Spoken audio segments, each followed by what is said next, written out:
नमस्कार सकल के हेलो एवरीवन, नमस्ते सभी को, good evening to all of you. आज हम बहुत ही इंपॉर्टेंट टॉपिक के बारे में बात करेंगे जो कि आप नए सुन रहे हो। बहुत कुछ बातें यूजीसी से रिलेटेड हैं और बहुत कुछ इंपॉर्टेंट है। So please do not skip this video and do like comment share and subscribe to इस literature and hit the bell icon so that you never miss an updates. ज़्यादा से ज़्यादा like comment share and subscribe कर दीजिए, जुड़ी रहिए इस literature के साथ। आज भी हम बंगाली हिंदी दोनों लैंग्वेज में बात करेंगे, तो वीडियो ज़्यादा लेंथी नहीं होंगे। इस वक्त मेरी पीरियड पेन है जो कि बहुत ज़्यादा, मैं नोट खाते में बोर्ड पे खड़े हो मतलब नीचे खड़े होकर बोर्ड पे क्लास लेने की भी हालत में मैं नहीं हूँ। और अभी भी मैं ज़्यादा देर बैठ के मतलब एक बार ट्राई की, फिर लाइट चली गई, लोड शेडिंग हुई, फिर दोबारा बना रही हूँ वीडियो। सो प्लीज़ आप लोग इसको जल्दी से ध्यान से सुनिएगा क्योंकि बहुत इंपॉर्टेंट है और आने वाले दिनों में भी हम पढ़ाई की बातें करेंगे डेफिनेटली। तो शुभ संध्या सभी को, शुरू करते हैं। और आप नए हो तो चैनल को सब्सक्राइब कर दीजिए और नए अगर आप ऑलरेडी एक सब्सक्राइबर हो तो लाइक कमेंट शेयर करके हमें इंस्पिरेशन, मोटिवेशन, एनर्जी दीजिए ताकि हम और बेहतरीन तरीके से काम करते रह सके। ठीक है, तो आज के আমরা বাংলা হিন্দি দুটো ভাষাতেই আলোচনা করব। আজকে আমরা একটা গুরুত্বপূর্ণ বিষয় নিয়ে আলোচনা করব যেটা বর্তমানে খুব ট্রেন্ডিং এবং আমাদের জানাটাও খুব দরকার মানুষ হিসেবে এবং স্টুডেন্ট হিসেবে তো অবশ্যই। তো বিষয় হচ্ছে যে এই কথাগুলো বলবো আজকে, তোমরা কেউ প্লিজ স্কিপ করবে না ভিডিওটা, তাহলে অনেক কিছু মানে ডাউটস হয়তো থেকেই যাবে, ক্লিয়ার হবে না। তো তার জন্য পুরো ভিডিওটা দেখতে হবে, লাইক কমেন্ট শেয়ার এবং সাবস্ক্রাইব করতে হবে, বেল আইকনকে প্রেস করে রাখতে হবে যাতে করে কোনো আপডেটস বা ইনফরমেশন বা কোনো রকম পড়াশোনা সংক্রান্ত বিষয় যেন মিস না হয়ে যায় বা বিচ্যুত না হয় তোমাদের বা আপনাদের দ্বারা। আর তার পাশাপাশি আপনারা যদি নতুন হয়ে থাকেন তাহলে অবশ্যই চ্যানেলকে সাবস্ক্রাইব করে দেবেন বা করে দিও যদি মনে হয় যে অবশ্যই এস লিটারেচার তোমাদের বা আপনাদের পাশে থেকে হেল্প করতে পারে ভবিষ্যতে। আর যদি অলরেডি একজন সাবস্ক্রাইবার হয়ে থাকেন তাহলে অবশ্যই চ্যানেলকে লাইক কমেন্ট শেয়ার করে আমাদেরকে শক্তি, এনার্জি বা শক্তি আর মোটিভেশন, ইন্সপিরেশন, অনুপ্রেরণা দিতে পারেন বা দেবেন যাতে করে আমরা এখন, অতীতে এবং অদূর ভবিষ্যতেও আরও পরিশ্রম করে নিয়ে আসতে পারি, সুন্দরভাবে উপস্থাপন করতে পারি। तो शुरू करा जाक। आज के আমরা প্রথমে বাংলায় বলি তারপর হিন্দিতে বলছি। तो पहले हम लोग बंगाली में बोल रहे हैं फिर हिंदी में बोल रहे हैं, ठीक है। तो প্রথমত তো ইউজিসি এবং হচ্ছে এনসিটি, এআইসিটি, এই তিনটে বডি, এই তিনটে সংস্থা আর থাকবে না এরকমটা আমরা শুনতে পাচ্ছি। এই তিনটেকে সরিয়ে দেওয়া হবে, ডিসলভ করে দেওয়া হবে, তার পরিবর্তে চলে আসবে এইচইসিআই।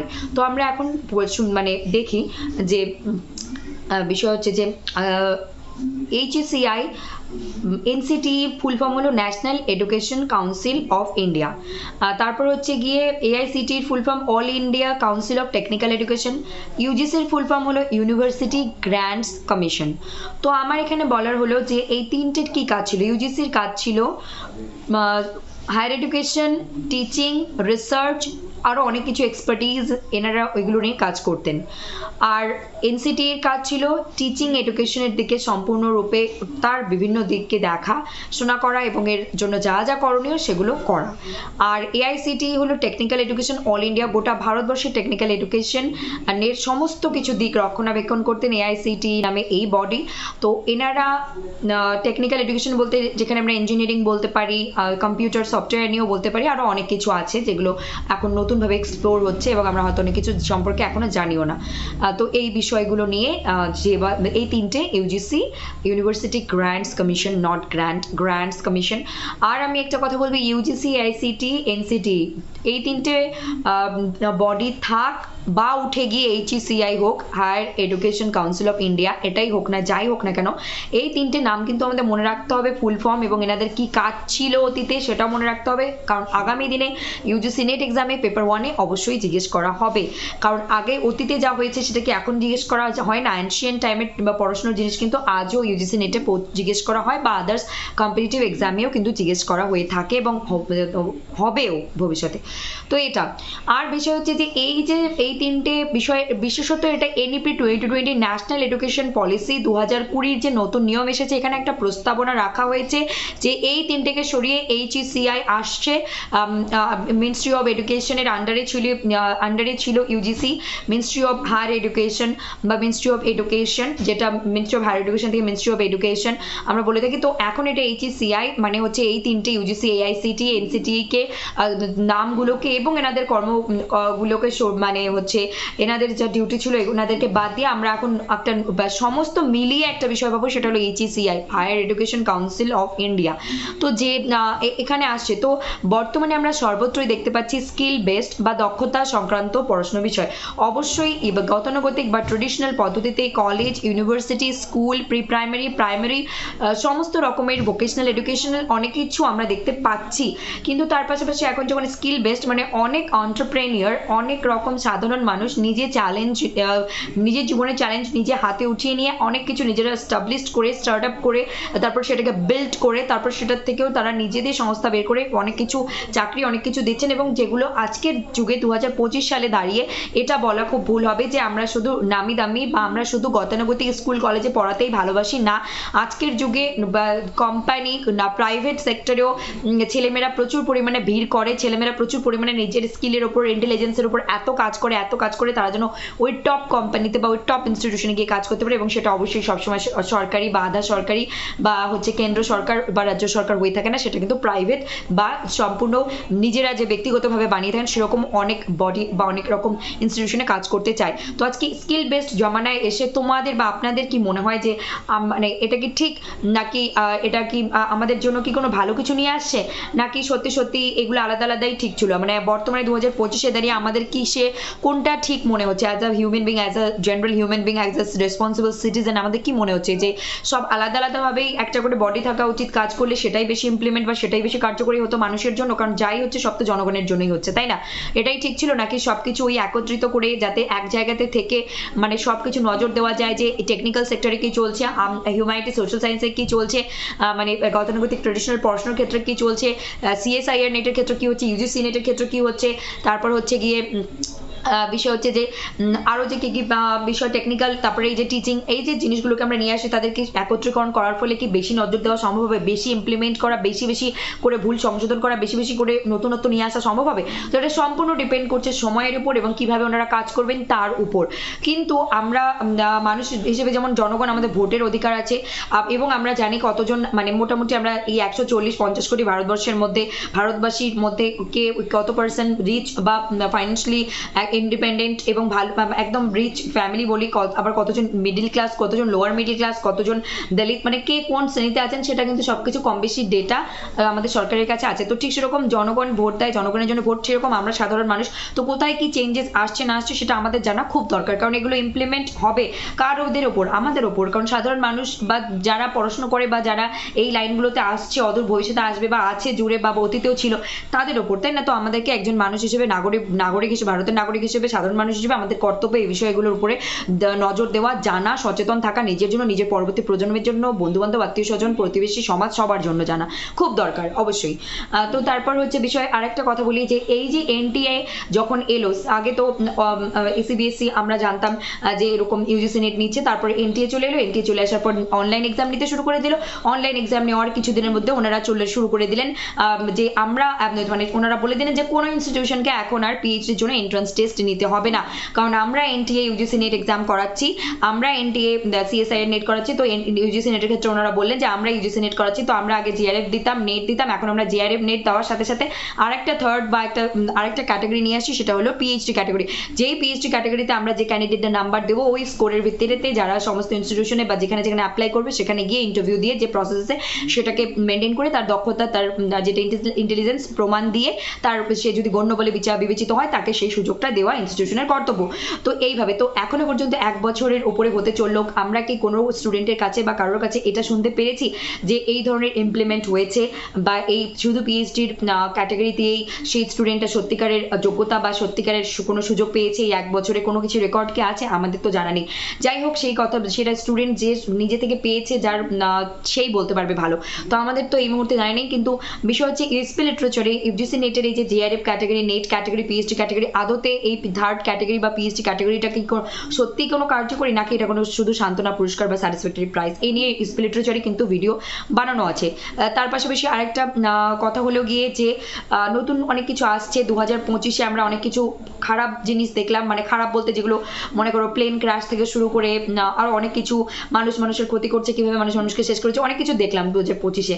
তো অবশ্যই দিন যত এগোচ্ছে আর ডিজিটালাইজ আমরা হয়ে গেছি, ভারতে আরও হবো, আরও উন্নততর থেকে উন্নততম হবে, অনেক কিছু হবে। আমাদেরকে এগুলোর দিকে নজর রাখতে হবে, কারণ নিজেকে যদি আমরা অ্যাডভান্স আপ টু ডেট রাখতে চাই তাহলে এই খবরগুলোর সঙ্গে আমাদের আপ টু ডেট থাকতে হবে। তো বিষয় হচ্ছে কতটা ইমপ্লিমেন্ট হয়ে না হয়েছে সেটা তো সময় বলে দেবে, কিন্তু এটাও একটা নতুন ইউজিসি, এআইসিটি, এনসিটিই কে একদম মানে ক্রস করে দিয়ে ওনারা নিয়ে আসতে চলেছেন এইচইসিআই। তো এটা কতটা কি হবে সেটা ভবিষ্যতে আমরা দেখতে পারবো, কিন্তু তোমরা সাধারণ মানুষ, আমরা সাধারণ মানুষের হিসেবে কমেন্টে অবশ্যই বলতেই পারেন বা বলতেই পারো যে কতটা ঠিক মনে হচ্ছে, কতটা কি নতুনত্বকে আদৌ নিয়ে আসবে, বা কি মনে হচ্ছে যে কি হতে পারে, একটা অ্যাজিউম করে রাখা, এবং পরবর্তীতে আমরা দেখতেই পারবো কতটা কি হচ্ছে না হচ্ছে, সময় লাগবে কিন্তু দেখতে পারবো। ঠিক আছে, তো এই হচ্ছে বিষয়বস্তু। আর বিষয় আরেকটা হলো যে আরেকটা ইম্পর্টেন্ট ইনফরমেশন এখানে আমি দিয়ে দিই, সেটা হলো যে বা যারা এই যে এখন আমি বারবার বলেছিলাম লাইভ সেশনে এবং আদার্স আমার ভিডিওতে, যতক্ষণ না এই 2023 থেকে শুরু হয়েছে 4th ইয়ার গ্র্যাজুয়েশন ডিগ্রির কোর্সে, যতক্ষণ না স্টুডেন্টরা নিজের থেকে বেরিয়ে মানে কোর্স কমপ্লিট করে 26-27 সালে বেরিয়ে আসছে, ওনাদের মুখ থেকে যতক্ষণ আমরা শুনতে পাচ্ছি বাস্তব কথা, ততক্ষণ আমরা কিছু আন্দাজে ঢিল ছুটতে পারবো না। কারণ নতুন সিস্টেম শুরু হয়েছে 2023 থেকে, যে 4 বছরের গ্র্যাজুয়েশন, এবং 4 বছরের গ্র্যাজুয়েশন থেকে বলা হয়েছে কেউ 1 বছর চাইলে 1 বছর করে বেরিয়ে যেতে পারে, 2 বছরে বেরোতে পারে, 3 বছরে বেরোতে পারে, 4 বছরও। কিন্তু আসলে 4 বছরের গ্র্যাজুয়েশন রানিং অবস্থায় যদি আমরা গেট এক্সাম কোয়ালিফাই করি, যদি আমরা নেট এক্সাম, ইউজিসি নেটের মতো এক্সাম অ্যাপিয়ারিং ক্যান্ডিডেট হিসেবে দিতে পারি, যদি আমরা ক্র্যাক করে যাই, তাহলে কি আমরা অ্যাসিস্ট্যান্ট প্রফেসর হতে পারবো? তো ওখানে একটা বলবো বিগ নো। অ্যাসিস্ট্যান্ট প্রফেসর হতে গেলে তোমার গ্র্যাজুয়েশনের পর যদি, ওই যে আবারও বলবো, এখনো পর্যন্ত আমরা জানি না যে কি ইমপ্লিমেন্ট হতে চলেছে বা কি চলেনি, কারণ এখনো পর্যন্ত কোনো একটা ব্যাচ বেরোয়নি যাদের কাছ থেকে আমরা শুনবো যে সে গ্র্যাজুয়েশন করার পর ডিরেক্ট পিএইচডি করছে, বা সে গ্র্যাজুয়েশন 4 বছর কমপ্লিট করার পর সে এমএ করছে বা মাস্টার্স করছে। আমরা জানি না, যতক্ষণ সামনে এক্সাম্পল পাইনি ততক্ষণ আন্দাজে কিছু ঢিল ছুটতে পারবো না। কিন্তু 4 বছরের গ্র্যাজুয়েশন রানিং 4th সেমিস্টার মানে 4th ইয়ার লাস্ট ইয়ারে থাকা অবস্থায় নেট গেট সেট সব এক্সামে অ্যাপিয়ারিং ক্যান্ডিডেট হিসেবে বসা যায়, বসতে পারে। আর কোয়ালিফাই হলে সেই সার্টিফিকেটের গুরুত্ব তখন দেওয়া হবে যখন সে মানে অ্যাসিস্ট্যান্ট প্রফেসর কি তাকে আমরা মানে কোয়ালিফাই করলে বলতে পারবো না, তাকে মাস্টার্স বা পিএইচডির মতো ডিগ্রি কমপ্লিট করতে হবে, তারপরেই সে অ্যাসিস্ট্যান্ট প্রফেসরের ইন্টারভিউ বা যে স্টেটে যেরকম এক্সামের মানে অল ওভার ইন্ডিয়াতে প্রসেস আছে সেই প্রসেস ফলো করে কিন্তু তাকে তার যোগ্যতা প্রমাণ দিয়ে তবে কিন্তু সে একটা গভর্নমেন্ট বা সেন্ট্রাল গভর্নমেন্ট বা স্টেট গভর্নমেন্ট বা প্রাইভেট যে কোনোই হোক সেখানে কি হতে পারে, সেখানে অ্যাসিস্ট্যান্ট প্রফেসর বলে বিবেচিত হতে পারে। সেটা তাকে তার সময় সাপেক্ষে তার পড়াশোনার স্কিল দিয়ে তাকে ইন্টারভিউ মাধ্যমে রিটেন টেস্টের মাধ্যমে প্রমাণ দিতে হবে। ঠিক আছে, আদারওয়াইজ না। তো যতক্ষণ না আমরা এই 4 বছরের গ্র্যাজুয়েশন থেকে বের হওয়া ক্যান্ডিডেট পাচ্ছি ততক্ষণ কিন্তু কেউ যদি গ্র্যাজুয়েশন মানে 4th ইয়ার বা 4 বছরের গ্র্যাজুয়েশন করার পর বলে যে আমি নেট কোয়ালিফাই করেছি এবং আমি অ্যাসিস্ট্যান্ট প্রফেসর হতে পারবো, তার জন্য এলিজিবল হয়ে গেছি, তাহলে এটা ভুল। কারণ তাকে হয় মাস্টার্স নয় পিএইচডি, দুটোর মধ্যে একটা কমপ্লিট করতে হবে, তারপরেই তাকে পুরোপুরি বলা হবে যে হ্যাঁ he or she is eligible for this assistant professorship. Okay, otherwise not. ঠিক আছে, তো এটাই বলার আছে।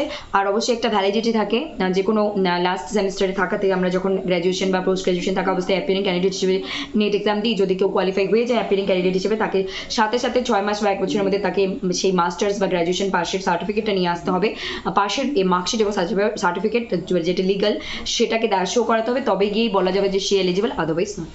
ঠিক আছে, এখন আমি এগুলো হিন্দিতে বলতে যাচ্ছি, তো प्लीज लाइक कमेंट शेयर এবং सब्सक्राइब করে সঙ্গে থাকুন, বেল আইকনকে প্রেস করে রাখুন বা রাখো যাতে করে কোনো আপডেट्स मिस ना हो।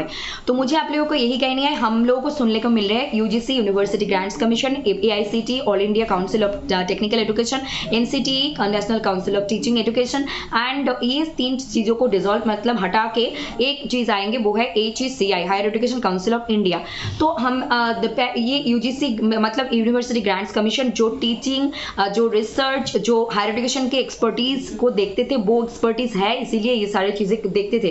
और all India council of technical education, जहाँ पे टेक्निकल एजुकेशन चाहे इंजीनियरिंग का हो चाहे कंप्यूटर से रिलेटेड का हो, जो टेक्निकल ऑल ओवर इंडिया में जो टेक्निकल एजुकेशन है, एजुकेशन सिस्टम है, उसको एआईसीटी देख रहे थे। अभी तक। उसके साथ साथ एनसीटी जो कि national council of teaching education, वो टीचिंग को देख रहे थे, उसके भला बुरा सब कुछ देख सारी चीज़ों को विश्लेषण हैंडल कर रहे थे। तो अब बोला जा रहा है कि इन तीन चीज़ों को मतलब इन तीन कॉन्टेक्ट जो बॉडी है उसको हटा के हम एक जगह पे लेकर आएंगे, which is HECI, higher education council of India. तो ये लेकर आने वाले हैं और ये स्पेशली NEP 2020 की जो नेशनल एजुकेशन पॉलिसी है वहाँ पे एक प्रपोज्ड की गई है कि प्रस्तावना दी गई है कि हम लोग ये तीनों को हटा के ये सारे करने वाले हैं। तो अभी तक तो ये हमें प्रैक्टिकली नहीं दिखने को मिली है, लेकिन हाँ ये जो हमारे भारत के जो PM है, प्रधानमंत्री जी बोल रहे थे एक भारत एक नेशन, ऐसे बोल रहे, तो हो सकता है ये भी उसी का कुछ हायर एजुकेशन में भी उसके चेंजेस हमें दिखने को मिलेंगे आने वाले टाइम पे, और जो कि पिछले 5-7 साल से 10 साल से चल रहे हैं। अभी हमें 25 में कुछ चेंजेस मिल रहे हैं, तो आने वाले दिनों में भी हमें देखने को मिलेंगे कितने इंप्लीमेंट हुआ है और नहीं हुआ है। तो आप एक रिस्पॉन्सिबल सिटीजन हो, तो भारत में 140 to 150 करोड़ पीपल है, मतलब भारतवासियों है। तो आप हम यहाँ पे कितने सारे रिच है, कौन मिडिल क्लास है, कौन लोअर मिडिल क्लास है, कौन दलित है, तो ये सारे डेटा भारत के गवर्नमेंट में हाथों में है। तो हम रिस्पॉन्सिबल सिटीजन है, हम वोट भी देते हैं क्योंकि हम नागरिक है भारत के। तो हम बीइंग अ ह्यूमन, चाहे हम मिडिल क्लास हो, लोअर मिडिल क्लास हो, चाहे रिच फैमिली से बिलोंग जो भी हो, बीइंग अ ह्यूमन हमें अप टू डेट खुद को रखना है। तो इन सारी चीज़ों से हमें जानकारी रखनी बहुत ज़्यादा ज़रूरी है, खुद के लिए, अपने नेक्स्ट जनरेशन के लिए, अपने दोस्तों के लिए, फैमिली मेम्बर के लिए, नई समाज के लिए, सोसाइटी के लिए जानना बहुत ज़्यादा ज़रूरी है। तो हम वोट देते हैं तो हमारी अधिकार है, ये सारी चीज़ों पर जानना हमारी अधिकार है, क्योंकि आने वाले दिनों में या फिर अब भी हम पढ़ रहे हैं तो हमारी अधिकार है हम इन सारी चीज़ों के बारे में हम जानें, और जानना भी ज़रूरी है। और ये सारे आप लोगों को क्या लगता है, आप लोग कमेंट में बताइए कि ये सारे चेंजेस आखिर में सच में क्या बहुत ज़्यादा 2025 में या फिर आने वाले दिनों में बहुत ज़्यादा चेंजेस लेकर आएंगे, जो कि बहुत ज़्यादा नए तरीके से कुछ लेकर आएंगे, या फिर जो पहले थे उससे ज़्यादा और आगे बढ़ेंगे इंडिया। डेफिनेटली कुछ तो वजह होंगे, और क्या होंगे तो टाइम लगेंगे इम्प्लीमेंट होने में और इसके रिजल्ट देखने में भी। लेकिन हाँ, आप एक ह्यूमन बींग, एक रिस्पॉन्सिबल सिटीजन होकर आपको क्या लगता है कि ये ठीक है? अलग अलग बॉडी इस 2025 में स्किल बेस्ड एजुकेशन ज़्यादा है, जहाँ पे हम देख रहे हैं कि ट्रेडिशनल एजुकेशन सिस्टम के साथ साथ अभी बहुत सारे आम इंसान अपने लाइफ के रिस्क अपने हाथों में लेकर कुछ स्टार्टअप किया, बिजनेस बिल्ड किया।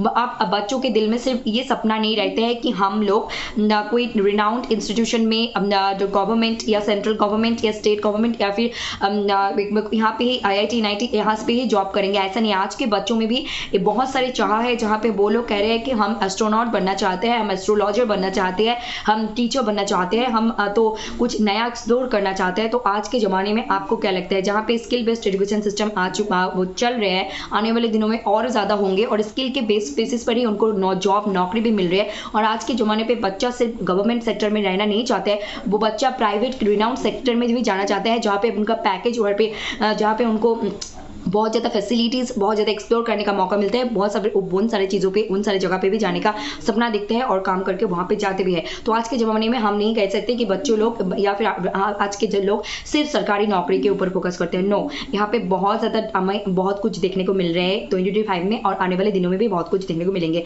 हालांकि 2025 में हमने प्लेन क्रैश देखी, हालांकि 2025 में हमने ब्रूटलिटी देखी, बहुत ज़्यादा हिंसा तक, बहुत ज़्यादा जेलसी देखी, और बहुत ज़्यादा कुछ नए भी देखने को मिले। किसी ने महाकाश में गए, बहुत कुछ एक्सप्लोर करने की कोशिश की, कोई महाकाश से वापस आए, कोई महाकाश से गए फिर आए, बहुत कुछ हमें देखने को मिला इस 2025 में। बहुत सारे डिजीज भी देखने को मिल रहे हैं, एक्सीडेंट्स भी देखने को मिल रहे हैं, उसके साथ साथ अच्छे और बुरे सभी चीज़ों को देखने का मौका मिल रहा है। लेकिन क्या ये सारी चीज़ें हम लोगों के लिए आने वाले दिनों में सच में बहुत हेल्पफुल और सच में बहुत चेंजेबल होंगे या नहीं? आप लोग कमेंट बॉक्स में जरूर बताएगा। और एक चीज़ आप लोगों को मुझे बताना है कि NTA जब आए, NTA आने से पहले जो कॉन्डक्टिंग बॉडी थे UGC नेट एग्जाम के, वो लोग ऑफलाइन करवाते थे। NTA आने के बाद ऑनलाइन हुआ, और NTA आने के बाद ऑनलाइन के साथ साथ लास्ट 1 साल से हमने देखे NTA ने कह दिया कि आप जो सारे institution, state, central, private sector आप लोग जो करते हो, PhD के लिए जो एंट्रेंस टेस्ट लेते हो उसको बंद कर दो, और हम NTA जो है हम आपके लिए UGC नेट जो कंडक्ट करवाते हैं और जो एग्जाम लेते हैं, तो उसके बेसिस पर हम पहले GRF नेट देते थे, अब हम PhD के कैंडिडेट भी आपको देंगे। आप सिर्फ उन कैंडिडेट का जो प्रोसेस आपका सिस्टम में होंगे, वहाँ पे आपको इंटरव्यू देकर, कैंडिडेट की स्किल देखकर, इंटेलिजेंस देखकर आपको उनको सिलेक्शन करनी है, उनका होगा या नहीं होगा। तो लास्ट 1 साल से कितने कैंडिडेट, बहुत सारे कैंडिडेट पीएचडी कैटेगरी में पास कर चुके हैं, लेकिन उनको क्या सच में पीएचडी कैटेगरी के बेनिफिट्स मिले हैं? क्या क्या उनको सिर्फ पीएचडी के बेसिस पर कहीं भी स्टेट, सेंट्रल या फिर डाउन इंस्टीट्यूशंस में सच में पीएचडी करने का मौका मिले है? मुझे तो नहीं पता। अगर कोई बच्चा मिले हैं तो प्लीज कमेंट बॉक्स में बता देना इस वीडियो को अगर आप देख रहे हो तो। और मुझे तो नहीं पता तो कितने इंप्लीमेंट होंगे, क्या सच में ये पीएचडी सच में बहुत इंप्लीमेंट वाला चीज है? कैटेगरी, थर्ड कैटेगरी, मैंने इस पे ऊपर वीडियो बनाए थे, कि सच में क्या ये इम्प्लीमेंट हुए हैं, क्या सच में पीएचडी कैटेगरी से 1, 2 या फिर बहुत सारे बच्चों को पीएचडी के लिए चांस मिले हैं। I don't know, may be हो सकता है कहीं किसी को मिले, मुझे नहीं पता। लेकिन ये सच में क्या एक सिर्फ सेटिस्फैक्टरी प्राइस है या फिर कोई एक मतलब धोखा है, या फिर ये सच में इसका कोई क्या है? क्या सच में इसको ऑल ओवर इंडिया में हर इंस्टीट्यूशन में फॉलो की जा रहे हैं? कुछ हो रहा है क्या? We don't know. तो कुछ तो नहीं देखने को मिल रहा है, तो आने वाले दिनों में शायद दिख जाए बहुत अच्छा कुछ। नंबर 2 मुझे ये कहनी थी। और इस लिटरेचर पे 2024 में जो नए चेंजेस आए थे पीएचडी का असिस्टेंट प्रोफेसरशिप बनने के लिए, क्या क्या चाहिए नहीं चाहिए, इस पर हिंदी में, बंगाली में पहले 6 महीने पहले वीडियो है, उसको देख लेना। और उसके साथ साथ मैंने नेट जेआरए पीएचडी के बारे में बोर्ड पे क्लास ली थी, वो भी बहुत इंपॉर्टेंट है, कुछ ही दिन पहले, उसको भी देख लेना। हिंदी और बंगाली दोनों लैंग्वेज में मैंने बोली थी, वो भी आपको बहुत हेल्प करेंगे, क्लैरिटी देंगे। और जो मुझे अभी आप लोगों को कहनी है और एक बात, तो हमें तो 2023 में 3 से ऑल ओवर इंडिया में 4 ईयर ग्रेजुएशन देखने को मिल रहा है। तो अभी तक मैं पहले जो बार बार लाइव सेशन में वीडियो में कहती हूँ कि अभी तक कोई भी बच्चा 4 ईयर ग्रेजुएशन करके 2026 या 7 में आएंगे, अभी तक हमें नहीं पता। तो अगर कोई बच्चा ग्रेजुएशन के लास्ट ईयर या फिर लास्ट सेमेस्टर में अपीयरिंग कैंडिडेट के तौर पर नेट एग्जाम में बैठ रहे हैं और उनका नेट क्लियर हो जाते हैं, तो वो क्या असिस्टेंट प्रोफेसर बनने के लिए एलिजिबल है? नो। क्यों नहीं है? क्योंकि उनको मास्टर्स या फिर पीएचडी करना होगा उसके बाद ही। और मैं कि बार बार बोल रही हूँ, जब तक कोई बच्चा निकल कर नहीं आएंगे 4 ईयर ग्रेजुएशन के उसके बाद उन्होंने क्या 1 साल की मास्टर्स की या 2 साल की या फिर उन्होंने पीएचडी की, तो जब तक ये निकल कर नहीं आएंगे हम क्लैरिटी के साथ कुछ भी नहीं कह सकते, हवा में बात हमें नहीं कर सकते, और झूठ तो बिल्कुल भी नहीं, और बिना जाने बिना पहचाने कुछ बात भी नहीं कर सकते। तो मुझे ये कहनी है कि क्या सच में ग्रेजुएशन के 4th सेमेस्टर, ग्रेजुएशन के last year, 4th year graduation के लास्ट ईयर या मतलब लास्ट सेमेस्टर में रहते हुए एज एन अपीयरिंग कैंडिडेट आप नीट एग्जाम दे रहे हो, क्रैक कर रहे हो, तो क्या एलिजिबल हो? तो एक कंडीशन रहते हैं कि मास्टर्स में अपीयरिंग कैंडिडेट के तौर पर या फिर ग्रेजुएशन के अपीयरिंग तौर पर लास्ट ईयर में तौर पर आप दे सकते हो यूजीसी नेट एग्जाम। और यूजीसी नेट एग्जाम देकर अगर आप क्वालिफाई कर लेते हो तो उसका जो सर्टिफिकेट का वैल्यू तभी आपको मिलेंगे जब आपको 6 महीने से लेकर 1 साल के अंदर आपको खुद पीएचडी मतलब खुद आपको उस मास्टर्स की डिग्री को कंप्लीट करके मार्कशीट एंड सर्टिफिकेट को शो करनी होगी, तभी आपको एलिजिबल कहलाएंगे, अदरवाइज नॉट। ठीक है। और उसके साथ साथ जो ग्रेजुएशन करके अपीयरिंग कैंडिडेट के तौर पे आप मतलब नेट जेआरए निकल ले रहे हो, निकल के बैठे हो, तो आप असिस्टेंट प्रोफेसर तभी बन पाओगे जब आप मास्टर्स या फिर पीएचडी, मतलब बोला जा रहा है, सुना जा रहा है कि 4 साल के ग्रेजुएशन के बाद आप डायरेक्ट पीएचडी भी कर सकते हो, मास्टर्स भी कर सकते हो। तो कौन सा क्या इंप्लीमेंट हो रहा है अभी तक किसी को नहीं पता। 2023 से स्टार्ट हुए, आने वाले 2026-7 में कुछ डेटा हमें मिलेंगे, और 2028 में मतलब 28 साल 2028-30 में हमें कुछ मिलेंगे बहुत ज़्यादा डेटा, तब हम बता सकेंगे इस चीज़ों के बारे में बहुत ज़्यादा क्लैरिटी के साथ, और 2026 एंड 7 में भी बहुत कुछ कह सकेंगे। तो जितने दिन जाएंगे उतने एक्सपीरियंस हम गैदर करेंगे और लोगों से डेटा कलेक्ट कर पाएंगे और आप लोगों के साथ शेयर कर पाएंगे, और हम खुद भी जानेंगे। ठीक है। और तो मुझे यही कहनी है कि आप अगर 4th ईयर ग्रेजुएशन के लास्ट सेमेस्टर में हो, अपीयरिंग कैंडिडेट के तौर पर अपने नेट एग्जाम भी क्लियर होगी, आप तब तक असिस्टेंट प्रोफेसर नहीं बन सकते हो प्रैक्टिकली रियल लाइफ में, जब तक आप मास्टर्स या फिर पीएचडी नहीं करते हो, तब तक नहीं कर पाओगे। बहुत सारी चीज़ें करके तभी आप एलिजिबल हो। ठीक है। और पहले की हम लोग जो किए थे 3 साल की ग्रेजुएशन, 2 साल की मास्टर्स, अभी हमने पीएचडी नहीं की है, आने वाले दिनों में करेंगे, तो we are eligible for assistant professorship. हम असिस्टेंट प्रोफेसर के लिए अप्लाई कर सकते हैं, इंटरव्यू दे सकते हैं, कोई ऑल ओवर इंडिया में कोई भी स्टेट में जा सकते हैं, एग्जाम देकर क्रैक करके जॉब ले सकते हैं, और साथ साथ हम पीएचडी कर सकते हैं आज या फिर आने वाले टाइम पे। ठीक है। So that's it for today. Thank you very much. मैं यहाँ पे 3 चीज़ों के बारे में बात की जो नए चल रहे हैं, और उसके साथ यूजीसी के बारे में भी, और उसके साथ साथ एलिजिबिलिटी के बारे में भी, जो डाउट के साथ हम हैं अभी। और मुझे ये कहनी है कि इस पे लिटरेचर पे बहुत सारी चीज़ है, आप जाओ देखो, एक्सप्लोर करो चैनल पेज में या फिर यूट्यूब सर्च बार पर लिख के देखो, तो आपको देखने को मिल जाएंगे हिंदी एंड बंगाली दोनों लैंग्वेज में। That's it for today. Thank you very much. Stay connected to this literature and do not skip this video because this is very much helpful and very much informative video. And thank you all, love you all, God bless you all, take care, good night, शुभरात्रि सभी को, धन्यवाद। सभी लोग स्वास्थ्य मस्त रहे, अपनी जिंदगी में आगे बढ़ते रहे। সবাইকে নমস্কার, ধন্যবাদ, ভালো থাকুন, সুস্থ থাকুন, দেখতে থাকুন ইস লিটারেচার, লাইক কমেন্ট শেয়ার এবং সাবস্ক্রাইব করে যুক্ত থাকুন। আর এই কথাগুলো পুরো পরিষ্কারভাবে বলার জন্য আমি ফ্যানটা অফ করে রেখেছি। যাই হোক, প্রচণ্ড গরম, বিভৎস গরম। আজকে আমার প্রথম মানে এই মাসের পিরিয়ডের পেন প্রচণ্ড ছিল। একবার ভিডিও বানিয়ে লোডশেডিংয়ের জন্য অফ করলাম, আবার বানালাম। 20 মিনিটের উপরে আমি ফ্যান ছাড়া ভিডিও বানাচ্ছি, পুরো ঘেমেও যাচ্ছি, পেট ব্যথা তো আছেই। তার পাশাপাশি আমার মনে হলো এই কথাগুলো বলা খুব দরকার। লাস্ট 2-3 দিন ধরে এগুলো চলছে, তো আমারও কর্তব্য কিছু ক্ল্যারিটির সাথে নিয়ে আসা, যদি 2জন 4জন একজন যারই হেল্প হয়ে যায় সেটা, এবং আমার নিজেরও জানারও খুব দরকার। এবং অবশ্যই আমি এটা বলবো, ইউজিসির যে 2024-এ নতুন রুলস রেগুলেশন, প্রফেসর হওয়ার জন্য এপিআই স্কোর কতটা কি আছে নেই, আমার মানে এসপি লিটারেচারে 6 মাস আগে ভিডিও বানানো আছে হিন্দিতে, বাংলায়, সেগুলো তোমরা দেখে নিও। এবং আমিও নিজের ভিডিও নিজেই দেখবো, ভুলে গেছি কি বলেছে, আবার আমাকেই দেখতে হবে, কারণ আমার ক্ষেত্রে ইমপ্লিমেন্ট হবে এগুলো, মানে প্রযোজ্য হবে। এবং তার সাথে সাথে বলবো যে recently net PhD JRF category নিয়ে বোর্ডে আলোচনা করেছি 10 দিন আগের ভিডিও, সেটাও তোমাদের খুব হেল্প করবে, সেগুলো তোমরা প্লিজ দেখে নিও। নমস্কার, ধন্যবাদ, দেখতে তো এসপি লিটারেচার, গুড নাইট, শুভরাত্রি সবাইকে, ভালো থাকুন, সুস্থ থাকুন, দেখতে থাকুন। Please to like comment share and subscribe to SP literature and hit the bell icon so that you never miss an like comment share and subscribe कर दीजिए, जुड़े रहिए एसपी लिटरेचर के साथ। नए हो तो जरूर चैनल को सब्सक्राइब कर दीजिए, अगर आपको लग रहा है कि ये आने वाले दिनों में आपको हेल्प कर सकते हैं। अगर आप ऑलरेडी एक सब्सक्राइबर है तो लाइक कमेंट शेयर करके हमें ज़्यादा से ज़्यादा इंस्पिरेशन मोटिवेशन दीजिए, ताकि हम आने वाले दिनों में और बेहतरीन तरीके से काम कर सकें। जो नतून হয়ে থাকলে অবশ্যই চ্যানেলকে সাবস্ক্রাইব করুন, আর অবশ্যই সাবস্ক্রাইবার হয়ে থাকলে অবশ্যই লাইক কমেন্ট শেয়ার করে আমাদেরকে অনুপ্রেরণা দিন আগামী দিনে আরও দুর্দান্তভাবে কাজ করে নিয়ে আসার জন্য। নমস্কার।